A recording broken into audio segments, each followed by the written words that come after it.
The first clue that my dog had become legally protected was the animal control officer kneeling in my backyard with a flashlight, a thermometer, and a clipboard. The second clue was Mrs. Whitmore standing beside my fence in a powder-pink blazer, whispering, "This is impossible," like she had just witnessed my golden retriever commit tax fraud. Officer Ramirez looked up from the tunnel entrance, brushed a little dirt from his knee, and said, "Mr. Parker, I'm approving this as a heat-safe pet shelter." Mrs. Whitmore's mouth fell open. "You cannot approve a hole," she snapped. "It is an illegal excavation. It violates the HOA landscaping code." Officer Ramirez turned toward her slowly. "Ma'am, in this county, if a dog has access to an outdoor area during extreme heat, the owner must provide shade, airflow, and a safe cooling space. This tunnel is reinforced, ventilated, sans, clean, dry, and cooler than the yard surface by 18 degrees. My dog, Moose, chose that exact moment to crawl halfway out of the tunnel, sneeze dramatically, and drop a stolen tennis ball at her beige heels. Mrs. Whitmore jumped back like he had delivered a court summons. I took one slow sip from my coffee and looked into the small camera on my porch. "If you're watching Sovereign Verdict," I said quietly, "subscribe now, because this is what happens when an HOA Karen finds a dog for surviving summer." To understand how my backyard became the site of a legal battle over a Labrador's underground bunker, we need to go back 3 weeks. My name is Nathan Parker. I live in Briar Ridge Estates, a neighborhood so obsessed with clean appearances that even the trees look like they're afraid to grow naturally. Every lawn is trimmed, every mailbox matches, every flower bed contains the same approved mulch, which the HOA describes as warm walnut brown, even though it looks exactly like overpriced dirt. I moved there with Moose after my divorce. Moose was a big, goofy yellow lab with one folded ear, giant paws, and the emotional intelligence of a very loyal therapist. After my marriage ended, he became the one constant thing in my life. He slept beside my bed, followed me from room to room, and somehow knew when to press his head against my knee without being asked. The problem was the heat. That summer was brutal, the kind of heat that made the driveway shimmer and turned door handles into cooking equipment. I worked from home, so Moose was never abandoned outside, but he loved the backyard. He liked lying under the oak tree, watching squirrels with the seriousness of a military commander. Then one afternoon, I noticed him pawing at the ground near the shaded side of the fence.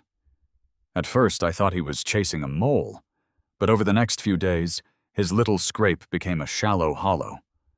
Then the hollow became a tunnel mouth. Moose wasn't digging randomly. He had found the coolest patch of soil in the yard, under the roots and shade, and started making himself a den. I should have stopped him. Instead, I helped. Not recklessly. I'm not insane. I lined the entrance with treated landscape timbers, reinforced the sides with a half-buried plastic culvert, added a small gravel drainage layer, and covered the top with soil and grass so it looked like a little green mound beside the fence. I installed a vent pipe behind the shrubs for airflow and placed a soft outdoor mat inside. It was clean, stable, shaded, and surprisingly comfortable. Moose loved it. He didn't live in it. He wasn't trapped in it. He just used it when the afternoon heat hit the yard.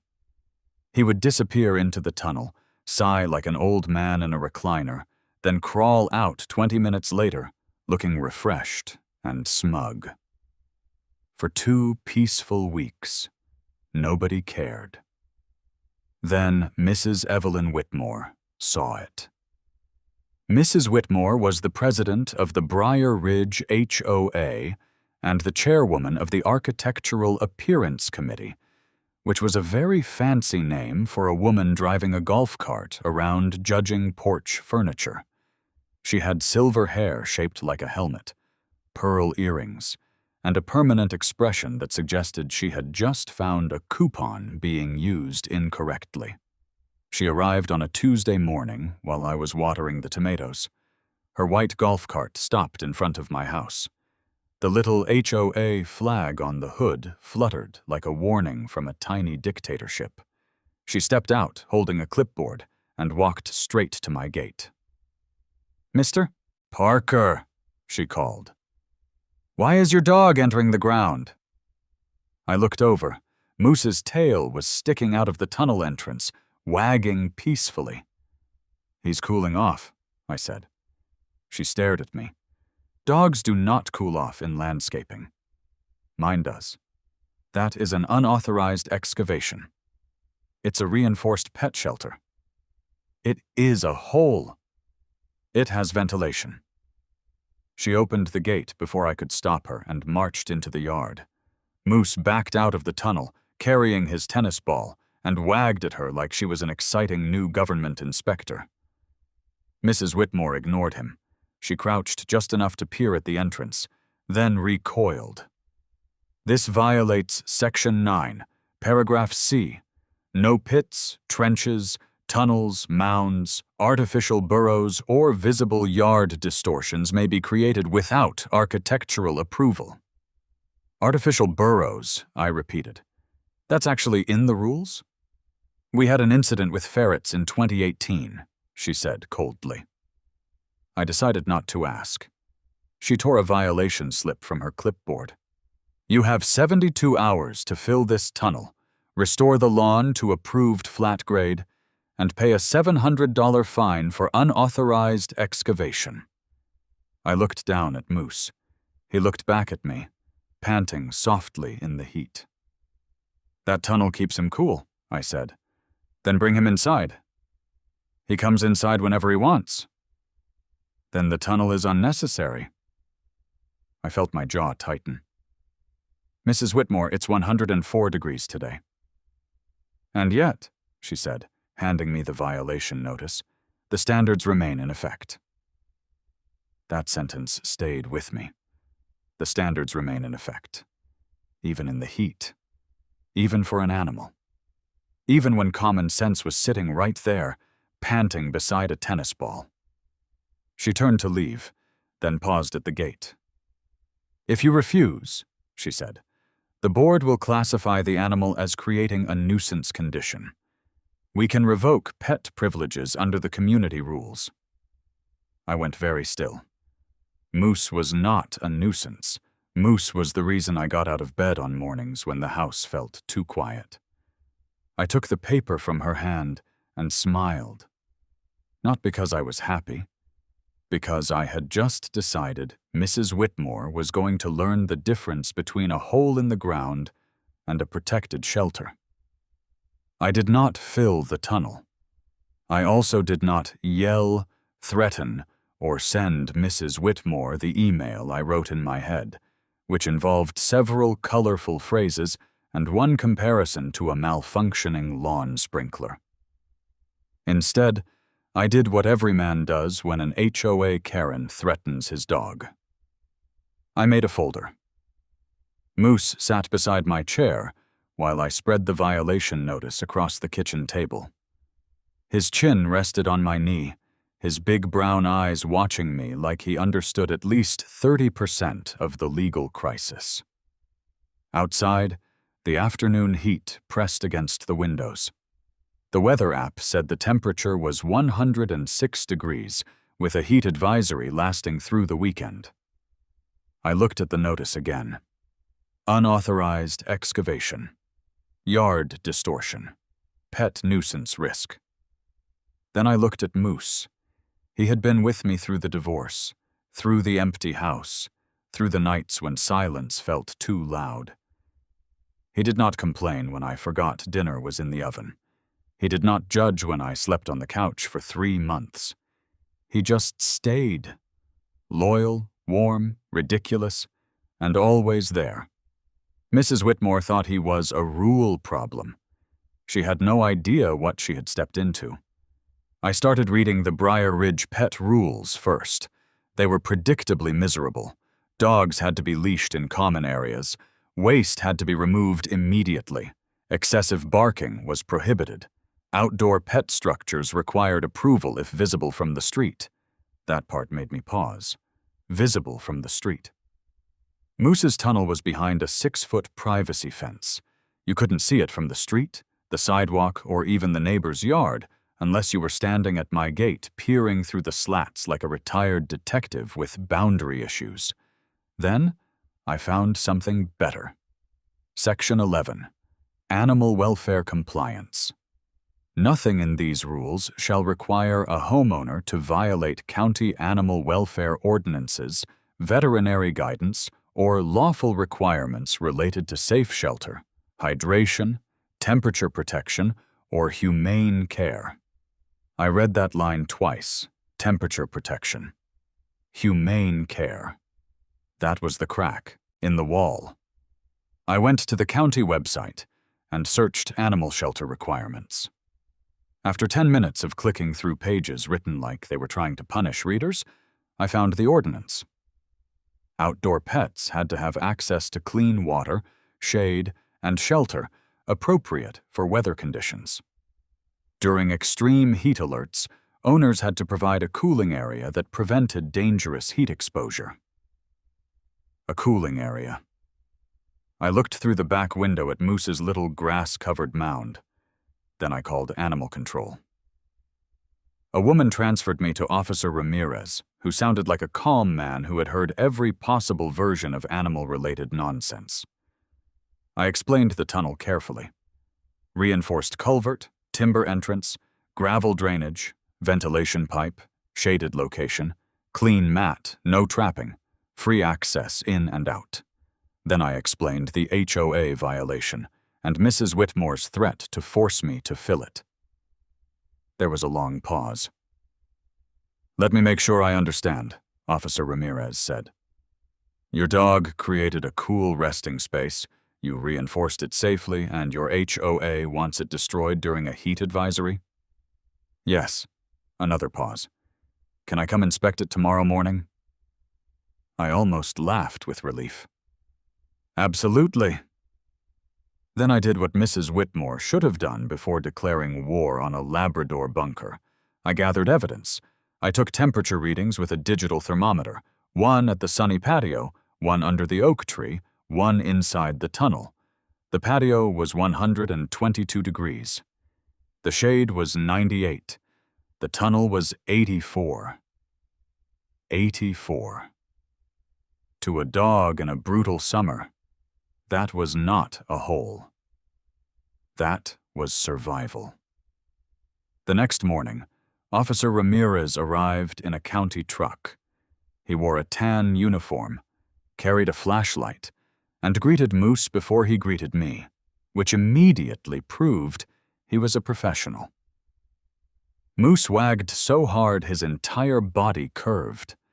Ramirez inspected everything. He checked the entrance, the ventilation, the drainage, the interior space, and the temperature. He shined his flashlight inside, nodded, and then watched Moose crawl in, turn around comfortably, and crawl back out with a tennis ball. "Well," he said, standing up, "that dog knows what he's doing."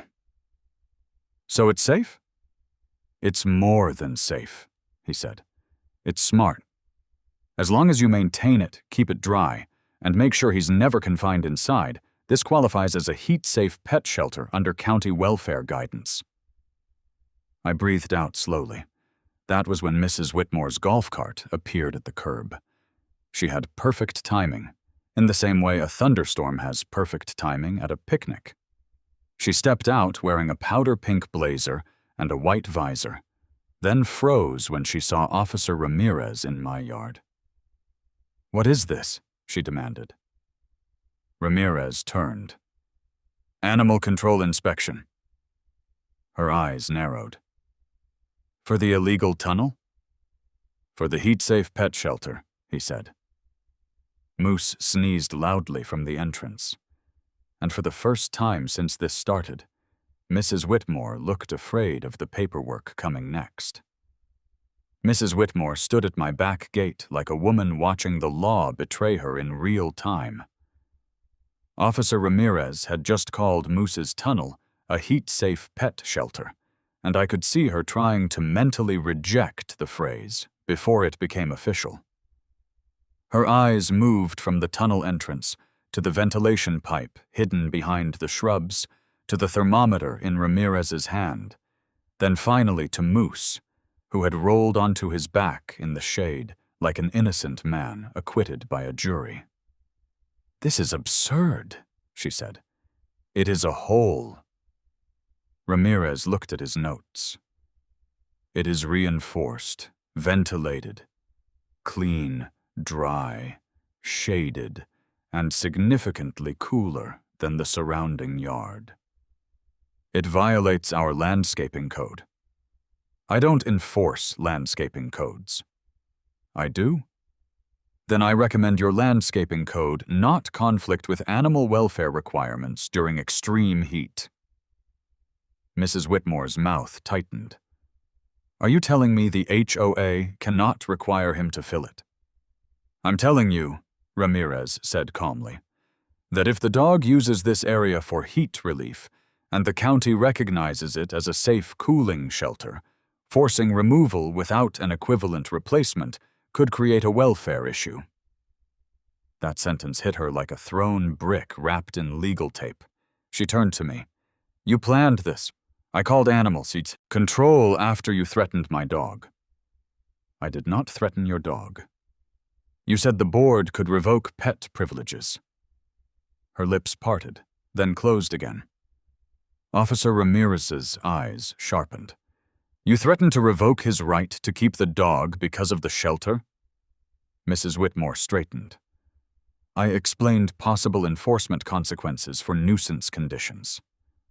"Has this dog been declared a nuisance?"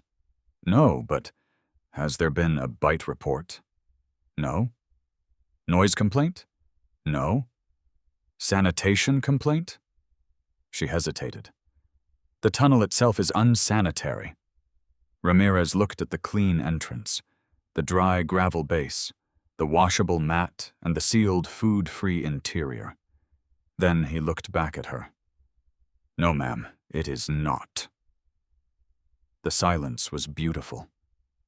Moose filled it by licking his own foot. Mrs. Whitmore recovered enough to lift her clipboard. "The HOA will hold an emergency hearing tomorrow evening. Mr. Parker will be required to present a removal plan or an approved alternative structure." "I'll attend," I said. She glared at the tunnel. "And remove that pipe. It is visible above the shrub line." "That pipe is ventilation," Ramirez said. Her head snapped toward him. He continued, "Do not remove ventilation from an enclosed animal shelter." For a second, I thought she might physically bite the clipboard. Instead, she smiled. It was the kind of smile people use when they are already drafting revenge emails in their head. "Tomorrow, then," she said. 7 o'clock, clubhouse. After she left, Ramirez wrote up his inspection summary in the shade of my oak tree. He gave me a printed copy before he drove off. The document stated that Moose's tunnel met the county's heat-safe shelter guidance, that it provided measurable temperature reduction, and that removing or sealing it during an active heat advisory without a safe equivalent could create risk of heat stress. I added it to the folder. Then I prepared for the hearing.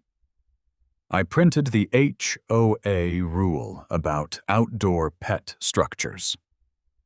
I highlighted the part about visibility from the street. I printed photos showing the tunnel could not be seen from the front sidewalk. I printed the animal welfare exception from Briar Ridge's own bylaws.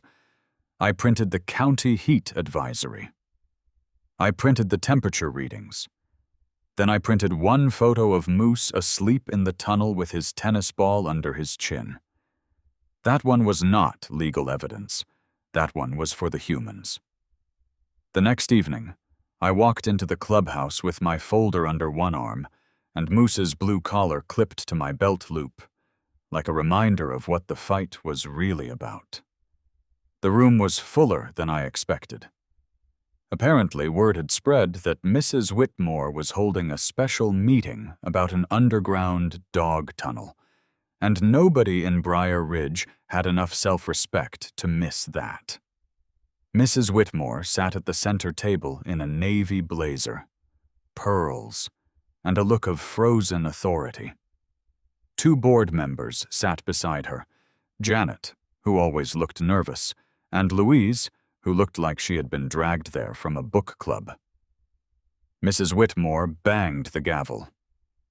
This emergency session concerns Lot 31, owned by Mr. Nathan Parker, who has constructed an unauthorized excavation and concealed animal structure in violation of Briar Ridge standards. I stepped to the podium. She leaned forward. Mr. Parker, before this board votes on fines and mandatory removal, you may explain why you believe your yard tunnel deserves special treatment. I opened the folder. I don't believe it deserves special treatment, I said. I believe it qualifies under your own rules and county animal welfare guidance. She sighed theatrically. Proceed. I held up the first page. The HOA rule requiring approval applies to outdoor pet structures visible from the street. This shelter is behind a 6-foot fence and not visible from the street. Janet leaned toward the photo. That's true. I drove past today. I couldn't see it. Mrs. Whitmore shot her a look. I continued. The bylaws also state that nothing in the HOA rules can require a homeowner to violate animal welfare requirements related to safe shelter, hydration, temperature protection, or humane care. Louise adjusted her glasses. That is in our rules? Yes, I said, handing her a copy. Section 11? Mrs. Whitmore tapped her pen. The tunnel is not required. He can bring the dog inside. He does come inside, I said. He has free access.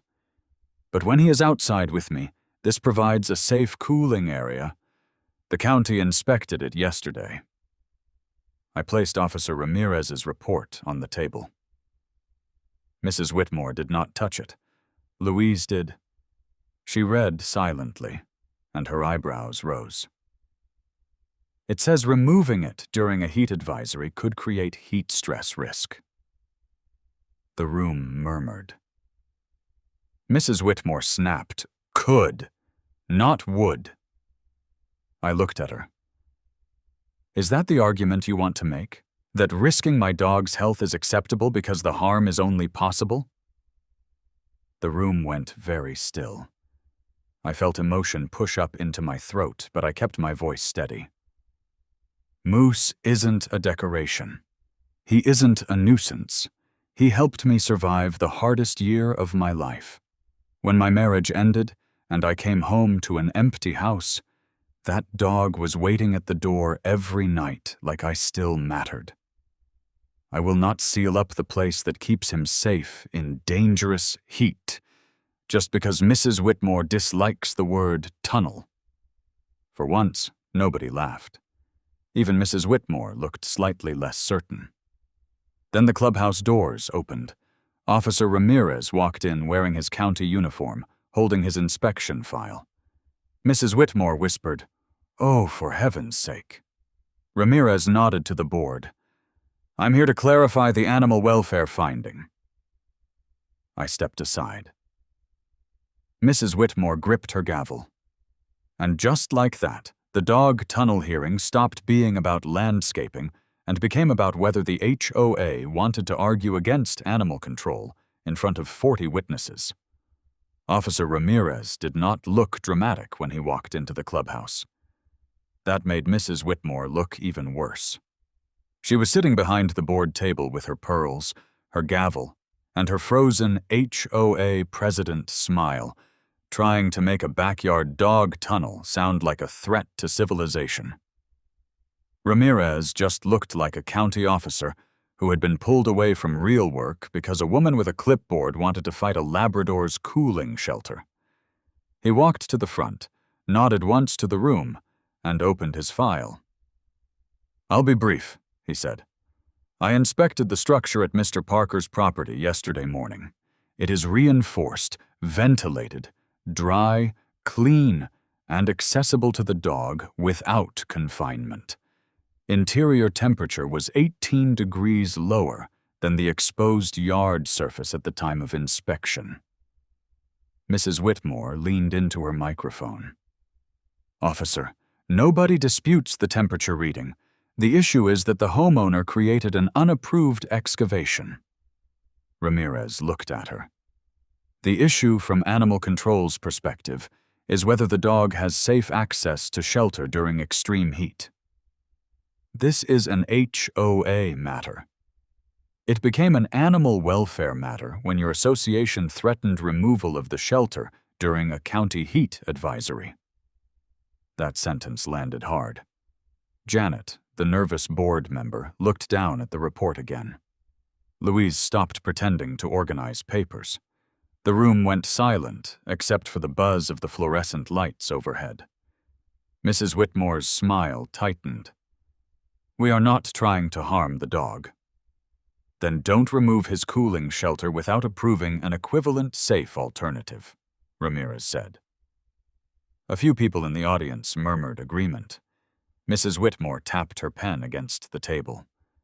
"Could Mr. Parker not simply purchase a decorative doghouse approved by the committee?" Ramirez nodded. "A shaded, ventilated, insulated doghouse could be an option if it provides comparable cooling." Mrs. Whitmore's eyes brightened, like she had found a crack. Then Ramirez continued. "But based on yesterday's readings, a standard decorative doghouse sitting above ground in this heat would likely be much warmer than the current shelter. So if the board requires replacement, I would recommend documented temperature testing before removal." Her face fell again. I almost felt bad. Almost. Louise lifted the report. "Officer, is the tunnel dangerous?" "No, ma'am. Not in its current maintained condition." "Unsanitary?" "No." "Cruel?" Ramirez looked directly at Mrs. Whitmore before answering. "The opposite." The room reacted softly, but strongly. A few people nodded. Someone whispered, "Leave the dog alone." Another person said, "It's too hot for this nonsense." Mrs. Whitmore banged the gavel. "Order! This board will maintain order." I stepped back to the podium before she could regain control. "I want to submit one more thing," I said. She looked exhausted. "Of course you do." I held up the photo of Moose sleeping inside the tunnel with his tennis ball tucked under his chin. It was not fancy. It was not legal language. It was just my dog, safe and peaceful in the little shelter he had started digging for himself. "This is Moose," I said. "He is not livestock. He is not a nuisance. He is not a landscaping violation. He is my dog. And yes, I understand that HOA rules matter. I bought into this neighborhood. I read the documents. But your own rules say they cannot override humane care or temperature protection." I looked at the board, not Mrs. Whitmore. "You can regulate appearances. You can ask me to maintain the entrance. You can require that the mound stay neat, clean, and hidden behind the fence. I'll agree to that. But if this board votes to force removal after receiving an animal control report saying it protects my dog during dangerous heat, then you are not enforcing standards anymore. You are choosing cruelty because one person dislikes being proven wrong." Mrs. Whitmore went still. That line found the room. Janet looked at Louise. Louise looked at the report. Then Louise leaned toward her microphone. I move to dismiss the violation against Lot 31 and approve the existing pet shelter as a permitted animal welfare accommodation, subject to maintenance, sanitation, and no expansion without review. Mrs. Whitmore snapped. Louise. Louise did not look at her. I'm not voting against animal control over a clean dog shelter. Janet raised her hand. Second. Mrs. Whitmore's mouth opened, but no words came out. All in favor? Louise asked. Janet raised her hand. Louise raised hers. The third board member, a quiet man named Paul, who had not spoken all night, slowly raised his too. 3 votes. Mrs. Whitmore sat frozen, her gavel useless in her hand. The motion passes, Louise said. For a moment, I did not move. The whole room seemed to exhale at once. Then someone clapped, then another person. Then half the room joined in, not wildly but warmly, like they were applauding the return of common sense from a long vacation. Officer Ramirez closed his file and walked over to me. Keep it maintained, he said. I will. And maybe add a little shade sail over that section. Not required, just helpful. I nodded. Moose will appreciate the upgrade. He smiled. Good dog. The next morning, I received a formal email from the HOA management office. The fine was rescinded. The tunnel was approved as a heat-safe pet shelter. The entrance had to remain clean, structurally sound, and not visible from the street. The ventilation pipe was allowed as a welfare feature. I printed the email and added it to the folder. Then I took Moose outside. He trotted across the yard, ducked into his shelter, turned around, and poked his head out with the proud expression of a dog who had no idea he had just defeated a homeowners association. I sat beside the entrance in the grass, one hand resting on his head, and felt something loosen in my chest. After the divorce, I had spent months feeling like everything familiar had been taken apart. The house, the routine, the future I thought I was going to have. Moose had not fixed that, because dogs do not fix grief or loneliness like magic. But he had stayed beside me while I learned how to live inside the quiet. So when Mrs. Whitmore threatened him, she was not just threatening a pet. She was threatening the one living thing that had carried me through the worst season of my life. 2 weeks later, I added the shade sail Officer Ramirez suggested. It was beige, of course, because I am not completely reckless. I trimmed the grass around the mound, planted lavender near the fence, and made the whole area look intentional. Even Mrs. Whitmore could not call it ugly without lying harder than usual. She still drove by sometimes, but she never stopped. Moose, however, always noticed her golf cart. He would stand near the tunnel entrance, tail wagging, tennis ball in his mouth, watching her pass like a tiny underground king, surveying a defeated army. And every time I saw that, I remembered the lesson. Sometimes the thing they call a violation is actually protection. Sometimes the smallest shelter matters more than the biggest rulebook. And sometimes a man with a loyal dog, a thermometer, and one good county inspection can remind an HOA Karen that compassion outranks curb appeal. So remember this from Sovereign Verdict. Subscribe for more stories. Read every rule. Protect who protected you. And never let anyone with a clipboard decide your dog does not deserve shade.